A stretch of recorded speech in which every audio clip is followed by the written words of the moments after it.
Dave Ramsey does it through God's message, because if you read the Bible, it talks about, paying off debt and doing things the right way.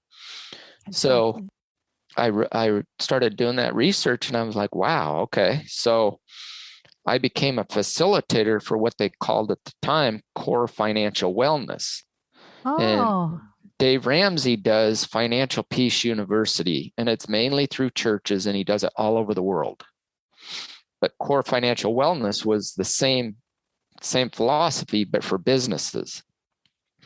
So I became a facilitator to teach that, and I taught our employees.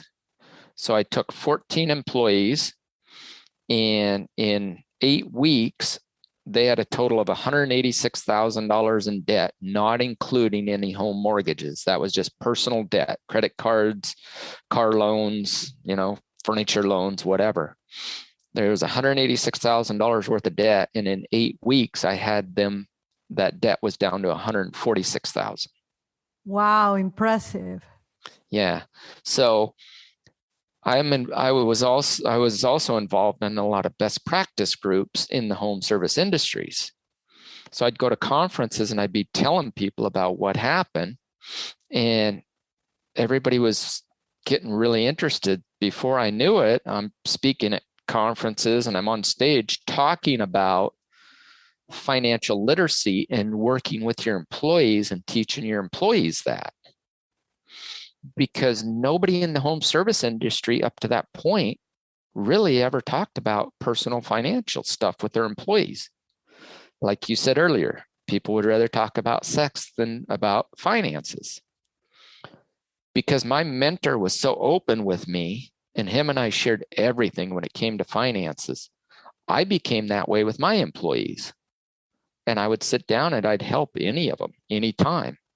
So as I was going around speaking and talking about personal finances and what it means to help people with finances, to get ahead in life, to set goals and have dreams and to accomplish those, people started to ask, because I do it through the story of my life, talking about being dead broke and yes, an alcoholic at 24 and a millionaire and debt free by 40. And I'd tell the story of my life, and people would say, well, why don't you write a book? Yeah, yeah, of course. And that was in 2014. Wow. And I thought, yeah, maybe someday I will.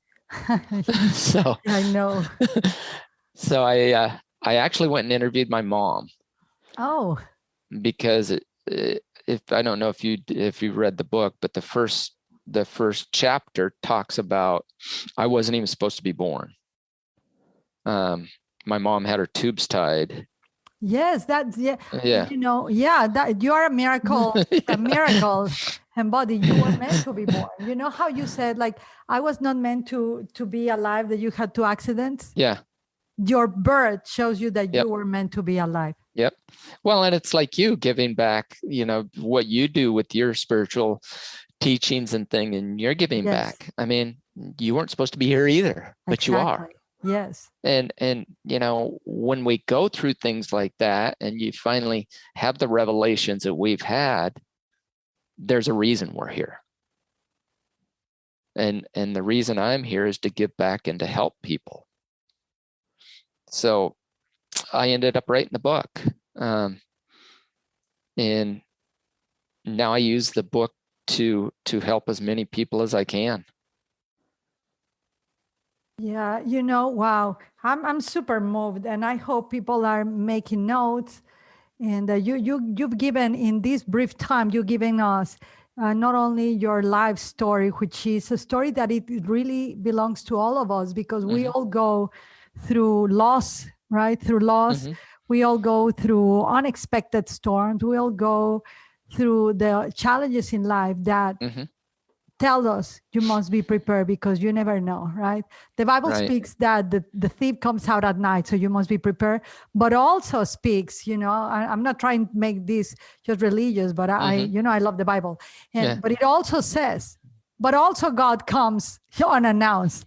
So I rather be prepared, like, for the most important guest in your life. And it can be your children, it can be your future, your students, your business, the mission that you live. You gotta be prepared. I'm such a believer that preparation is far much important than delivery. It makes it easy. My delivery, when I prepare, there's no such thing as over preparation. So how do you help people? Like what can people do, and we were talking behind the scenes, everyone, all my friends in Latin America, to hopefully bring next year, Mr. Kelly Schols to give a training in Mexico. I've facilitated that, whatever it helps the consciousness, because Latin America will totally benefit from having financial mastery, especially in these times, So how do you help people? Like how can people start gaining financial mastery or awareness or the education through you? What offers do you have for them? Well, the first thing I would tell people is, when I'm teaching classes, is the first thing is always pay attention to your wants and needs. Like we talked about earlier, is so many people want to keep up with the Joneses. Don't worry about what the Joneses are doing. Worry about what you're doing. As far as America, 76% of Americans live paycheck to paycheck. And that's pretty sad. Take it. Yes. Yeah. Yes. Yeah. So when I go in and I work with companies and corporations, and what I do is I go in and I do like a 2-night class, and I want the spouses of the employees to be there as well, because I work on basically 6 different principles. I teach people how to get $1,000 emergency fund. Yes. I teach them the habits of money. I teach them the difference between wants and needs. Yes. I teach them how to budget. And I teach them how to get out of debt. And if everybody's listening to noises, it's because I am grinding everything I can right now. Yes, those are 6 principles that I think I feel financially fit when I see myself accomplishing all of these 6 principles, correct? Yeah. Because if I can teach people those principles, it can change their life and generations to come.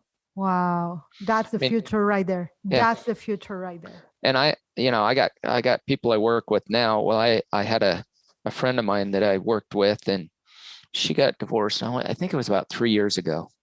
And her part of her debt in the divorce was $108,000. And wow. She, I could just tell she was struggling. Anytime we talk about finances, you could just see it in her. And I kept saying, hey, just, sit down with me, bring me your stuff and sit down with me, and I'll help you come up with a plan, and we'll help you, come up with a plan to become debt free. It took about 6 months before her to finally bring me everything and sit down with me. We came up with a plan. June of next year, she will be debt free. So in 26 months, she'll go from being $108,000 in debt to completely debt free. Oh, bravo. I'm happy. I feel celebration for her. I'm so happy for that. So one of the things that I think you mentioned it in your book is all that you are saying. I love the word transcendence and elevation. And I feel, and I think, and correct me if I'm wrong, that you, with your teachings and with your life experiences and your results, that those are, I think results are the most spiritually, the more like the strongest spiritual evidence that work and that God works through us. But you said that when we have this mastery and we repattern our habits and we see the possibilities, etc., I believe you said that we can transcend our past to embrace a more brilliant future, right? To embrace the future of financially, we believe more in ourselves, right? We attain financial wisdom. We begin to work towards the future, achieving goals, and that increases our confidence, and that diminishes our fear. I believe you speak about this in your book. So when you tell me this, I'm excited for the future. Yeah. Well, and here's something else, Yvonne, is not only is it changing my future, but it's changing future generations. That's what is the most important. Yes. That's legacy. Now you're Yes. talking about legacy and contribution to a higher good. You know, there's a teaching called Futuring that says success, anybody can have it, but fulfillment, the few. Fulfillment belongs to those who leave a legacy, leave it in the present moment now, and leave a legacy for at least 100 generations to come. Yeah. And you're doing that. So tell me about your workshops. Like, where can people, like, is there, I know you work with companies and leaders. Is there, like, for individuals, let's say you meet Yvonne de la Flor, hey, Kelly, do you do one-on-one mentorship? Do you do, okay, what do you, how can you help people? Because I know that they're going to be asking us so much about this. Well, they can go to my website, kellyschols.com. And that's KELLYSCHOLS. And we will add it in the copy for everyone. We will make sure to add all of the links. Yes. Yeah. KellySchols.com. They can go to my Facebook page, Kelly Schols Inc. And I do what I call my financial tip of the week. So every week I give about a 30-second to 1-minute financial tip of the week.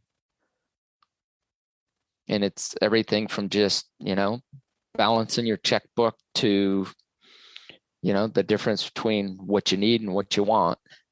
I mean, just different things that can help people. But if they go on my website, they can see on there where they can get workshops. They can email me, Kelly@kellyschols.com. Okay, Kelly@kellyschols.com. And let me ask you, because I know financial mastery is something really needed well, I think in all over the world. I'm from Mexico, and the culture has been trained, not all of it, but most of it, to think third world mentality. So we require to repattern, to change those old habits of thought for new habits of being, becoming, focusing, programming, budgeting, and begin to see that actually financial literacy, financial wisdom can give us more results, not only for our future generations, but for living a meaningful life. Well, and here's the thing, Yvonne, is it just takes one person to break that pattern. Yes. It's just like, when just takes one. Just takes one. When I quit drinking at 24, I thanked my brother. My brother, who's 2 years older than me, quit drinking 1 year before me. He broke the pattern in our family. Wow. That's called transgenerational curses. Yeah. In family constellation, it says, it may not have started with you, but it will end with you. And there's one courageous one in the family that takes the team to win. Oh, I'm so happy. I'm kind of like, I want to hug your mom, your brother, like all of you, Yeah. And it doesn't matter, if somebody's on welfare or food stamps or whatever, it doesn't matter. Exactly. You can break that pattern, because if you look and you see most people who are on government subsistence, that was a learned behavior. And it was a learned behavior from somebody else in their family. Plus, the government tries to push that too. Absolutely. And it just takes one person in the family to break that. And if I can help them, if I can help somebody break that pattern, and it'll help, like I say, generations to come. Yes. So we have the opportunity, all of us, especially all of us that have gone through struggle, like from like what they call from zero to hero, from possible victim to victorious, right? That's our God-sent soul. But we have the ability to change, transform transgenerational curses, CURSES, into generational blessings. And Kelly, I really believe that's what you are doing. And one more question, because that's what I was going to ask you, but I'm super motivated I'm such a futurist too. So I'm thinking all of the things about how this can bless more people. Like, if people want to invite you to speak to their events, can they do it? Do they reach out to your email? Okay, perfect. Yes. Because that's a question that we get most of the time in the podcast. Like, I receive messages. Can we? I'm like, just contact them. Some people don't do that, but I think this is so needed. So, wow. So Kelly, we're coming to the end of this podcast. Yes. I could stay talking to you like, because you have you are such a missionary. A mission is not only living in mission, but just a missionary what is good for humanity. So I thank you on behalf of our common humanity. And I'm gonna ask you, see, this is called spirituality now. Not yesterday, it's now. What we do now that benefits our future, that benefits our generation.